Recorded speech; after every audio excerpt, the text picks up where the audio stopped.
50 years ago, this land was worthless. Scientists called it the green hell. They said the soil was poison. They said nothing would ever grow here. They were wrong. Welcome to the greatest agricultural miracle in history. Brazil didn't just learn to farm the tropics, they terraformed it. They turned a wasteland into the world's supermarket. But this isn't just a story about farming. It's a story about cutting-edge technology, geopolitical power, and a high-stakes gamble with the planet's climate. In this 4-part documentary, we are going deep into the Agritech revolution. We'll show you the robots that hunt insects at night, the chemistry that conquered the acid soil, and the terrifying question keeping everyone awake.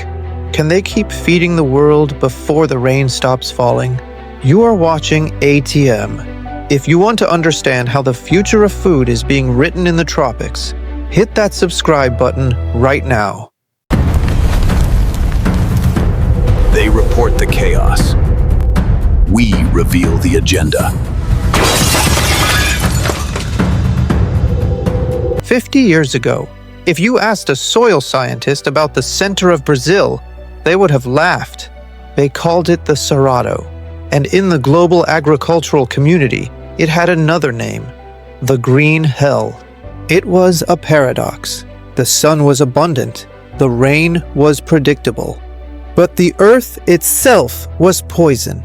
The soil was so acidic, so toxic with aluminum, that it burned the roots of any crop that tried to grow there. It was a graveyard for seeds. But in 1973, the world was breaking. The oil crisis was choking economies. Brazil was importing food just to survive. The military government needed a miracle. They needed to conquer the green hell. Enter Alisson Paulinelli, a visionary, a madman to some. He didn't want to just farm the land. He wanted to chemically engineer an entire biome. The solution was brute force science. Calagem, liming. They didn't just sprinkle limestone. They poured millions of tons of it onto the earth. They neutralized the acid. They locked away the toxic aluminum. They were terraforming Earth, on Earth, but the soil was only the first enemy. The second was the sun. The soybean is an ancient Chinese plant. It loves the long summer days of the temperate north. When they brought American soy to the Brazilian equator, the plants got confused. The days were too short. The plants flowered prematurely. They were dwarfs. Useless. This is where the true miracle happened. Scientists at a new state agency, Embrapa, began to hack the plant's biology. They hunted for a genetic mutation, a long juvenile period. They forced the plant to ignore the sun. They engineered a soybean that would wait, grow tall, and explode with grain in the tropical heat. It worked, and it triggered one of the greatest migrations in human history. Thousands of farmers from the south, the gauchos, sold everything. They moved north into the unknown. They lived in tents. They had no electricity.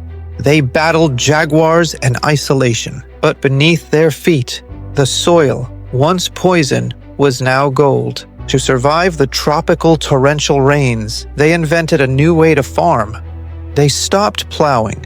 They left the straw of the last harvest to cover the ground like a blanket. This no-till system kept the moisture in and the heat out. And then they did the impossible. In the US, farmers get one harvest a year. In Brazil, the tropical heat allows for two. Soy in the summer, corn in the winter. The safrinha. They doubled the land's output without cutting down a single extra tree. Today, this region feeds the world. Brazil is the planet's supermarket. But this conquest came with a price. The Cerrado is vanishing.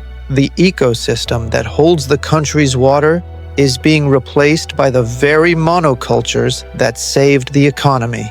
We turned the wasteland into a breadbasket. But have we turned the breadbasket into a ticking time bomb? Welcome to the Silicon Valley of agriculture. Piracicaba, Brazil. This region, 160 kilometers northwest of Sao Paulo, is Latin America's Agtech hub, driving a profound digital transformation in farming. From traditional heavy machinery, the focus has shifted to cutting-edge AI, advanced satellites, sophisticated robotics, and groundbreaking biotech. Piracicaba, home to institutions like SALC USP and over 120 Agtech startups, is at the forefront of this revolution, tackling challenges like pest control, weed management, and connectivity across millions of hectares. Brazil produces an astounding 672 million tons of sugarcane annually, with Piracicaba's region contributing significantly to this output. For decades, farmers in remote areas struggled with unreliable internet, often relying on cellular signals with speeds less than 1 megabit per second and frequent outages. This lack of connectivity hindered precision agriculture, making real-time data collection and remote management nearly impossible. Then came Starlink, SpaceX's satellite constellation launched in 2019. With over 6,000 low Earth orbit satellites, it delivers high-speed internet to even the most remote farms. Approved in Brazil in 2022, Starlink is transforming agtech by enabling real-time data from IoT sensors, drones, and machinery. Farmers mount compact 57 by 50 centimeter dishes on their equipment, supporting precision agriculture applications and fleet management. Before, I had to drive 30 kilometers to check signals. Now, I monitor my 500-hectare farm from my smartphone. Starlink provides uninterrupted connectivity for yield monitoring, market prices, and efficient farm operations. The silence ended. Meet Solix Agriculture Technologies, a Piracicaba-based startup founded in 2021, deploying the innovative Solix robot. This 2-meter-tall, 150-kilogram robot, powered by 4-kilowatt solar panels, patrols 12 hectares per day, moving at 4 kilometers per hour across uneven terrain. It roams the fields, using 12-megapixel cameras with AI vision, trained on over 1 million images, to scan crops at 1 centimeter resolution, detecting weeds and pests like fall armyworm. Daytime operations involve highlighting targets with digital overlays for precise intervention. At night, the Solix robot transforms, emitting a 405 nanometer purple LED light to attract and zap insects with a 1-watt laser, killing 90% of pests non-chemically. Then there is Chromai Technologies, founded in 2016, specializing in AI-driven weed detection for sugarcane fields using drones. These drones, equipped with hyperspectral and multispectral cameras, process footage over 1,000-hectare fields in hours. Their platform generates AI heat maps with 95% accuracy, enabling variable-rate herbicide spraying, reducing chemical use by 85 to 95% and costs by 40%. But the biggest revolution might be the bio-revolution, leveraging synthetic biology in on-farm labs to cultivate engineered microbes and bacteria. These bio-inputs replace chemical fertilizers and pesticides. For example, nitrogen-fixing bacteria can cut fertilizer needs by 40 pounds per acre. Instead of buying chemicals, farms brew their own biology, slashing imports and fostering sustainable practices. We are entering an era of autonomous farms where robot swarms, tractors, weeders, and harvesters till vast fields without human intervention. This global trend projects 25% of large farms to be autonomous by 2030, boosting yields by 20 to 30% and cutting emissions by 15%.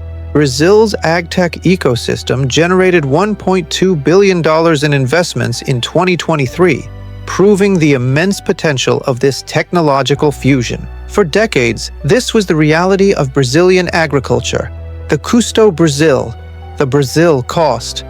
You could grow the best soy in the world, but you couldn't get it out. The BR-163 highway was a muddy scar cutting through the Amazon. Trucks would be stuck for weeks.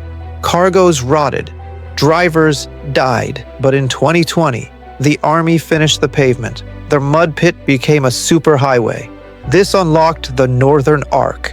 Instead of dragging grain 2,000 kilometers south to congested ports, they started sending it north to the Amazon River. And waiting at the end of that line is China. Brazil and China have formed the world's most powerful food alliance. China needs to feed 1.4 billion people. They don't trust the US supply chain anymore. So they bought Brazil. COFCO, China's state-owned food giant, has invested billions into Brazilian ports and railways. They are building a dedicated rail fleet. They are dredging rivers. They are vertically integrating an entire continent to ensure that when Beijing gets hungry, Brazil is ready to serve. 70% of Brazil's soy goes to China. It is a symbiosis, or perhaps a dependency. Brazil has cleared its land to feed a foreign power. Estimates say Brazilian agriculture feeds 800 million people globally. It is a superpower not of missiles, but of calories. But this power relies on a fragile chain. Logistics we can fix. Asphalt we can pour. But there is one thing the trucks and the trains and the Chinese billions cannot control: the rain. The entire system, the double crop, the export schedule, the global prices, is built on a weather pattern that is beginning to break. 2050, the year the world needs to feed 10 billion people. Can Brazil do it? Or will the engine overheat? In the region known as Matopiba, the war for the future is already being fought. This is the expansion zone.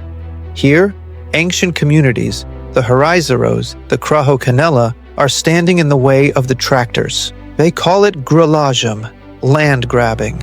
Fences go up overnight. Traditional lands are enclosed to become legal reserves for megafarms. It is green grabbing, displacing people to comply with environmental laws. A cruel irony. The beef industry is fighting its own shadow. Cattle laundering, raising a cow on illegal deforested land, then moving it to a clean farm to be sold. But technology is fighting back. Startups like EcoTrace are using blockchain. Every step of the cow's life, recorded on an immutable ledger. Satellites monitor the ranches daily. If you cut down a tree, the slaughterhouse computer automatically blocks your sale. Big Brother is watching the herd, but the ultimate judge is the climate. Scientists warn that the flying rivers, the massive aerial humidity that flows from the Amazon to the farmland, are drying up. If the rainy season shortens by just 3 weeks, the miracle of the double crop dies. The safrinha corn won't grow. The entire economic model of Brazilian agriculture collapses. The green giant has an Achilles heel. There is a way out. The ILPF system. Growing crops, trees, and livestock on the same land. It restores the soil. It cools the microclimate. It mimics nature instead of fighting it. We are seeing the rise of the ethical farm. Carbon farming. Paying farmers to grow soil, not just crops. Brazil solved the problem of how to farm the tropics. Now it must solve the problem of how long it can last. The technology is there. The science is ready, but the window is closing. The world is watching. Because if Brazil fails, the world doesn't just lose money. The world starves.